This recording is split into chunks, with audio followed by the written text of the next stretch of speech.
How to open tax-free saving account, TFSA account. So there are three criteria to be met. One, you need to be a resident of Canada for tax purpose.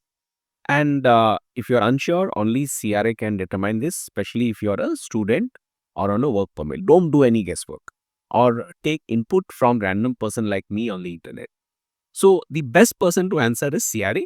You will have to fill this form NR74 where you provide detail and you will get a response. There is no guesswork. You will know for sure where you stand. And this also has a helpline number and where you can send this after filling the form.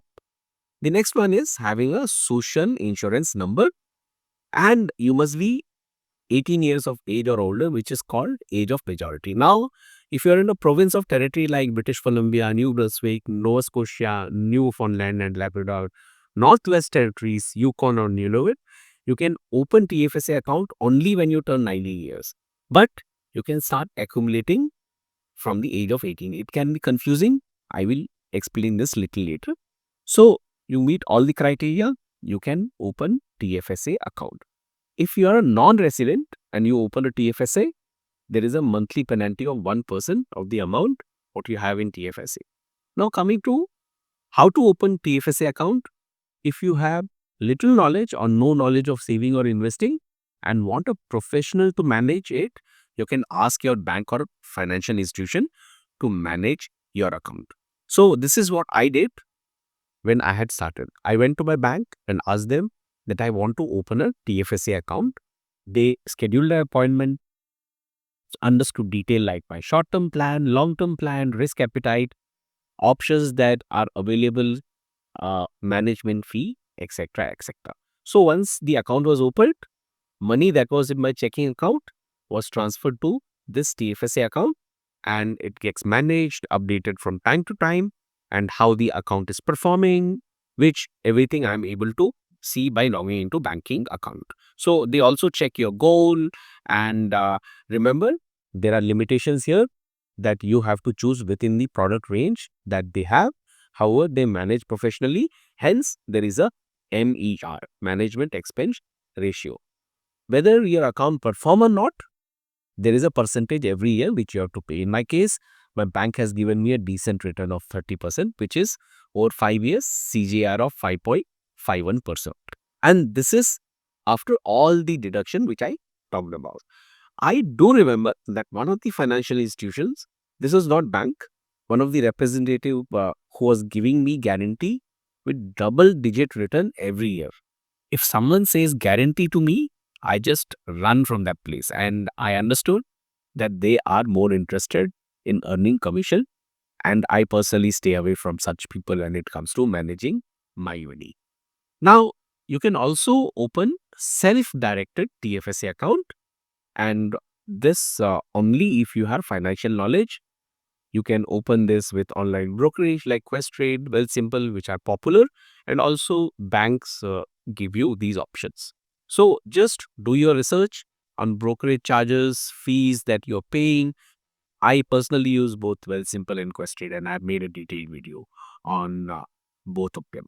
So also on how to open TFSA account, you can use my referral link, and this way you will be able to open account with anyone, either Simple or Questrade. Now, self-directed account, as name suggests, you can choose what you want, then you buy what you want. The risk and reward is yours. And when you buy it, you pay a brokerage fee to the company like Questrade and Simple. You have to do your due diligence to see which one would you want. So like when I started, I had no knowledge of Canada. I took help with the bank, and then once I understood, I moved to Simple and Questrade where I manage my portfolio. So my 90% of the portfolio is self-directed. And I'll show you an example why I do self-investing.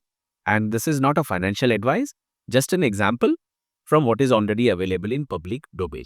So if you're investing, say 100K, and you're letting it grow over 30 years with a return of 8%. At the end of 30 years, you will have this much amount.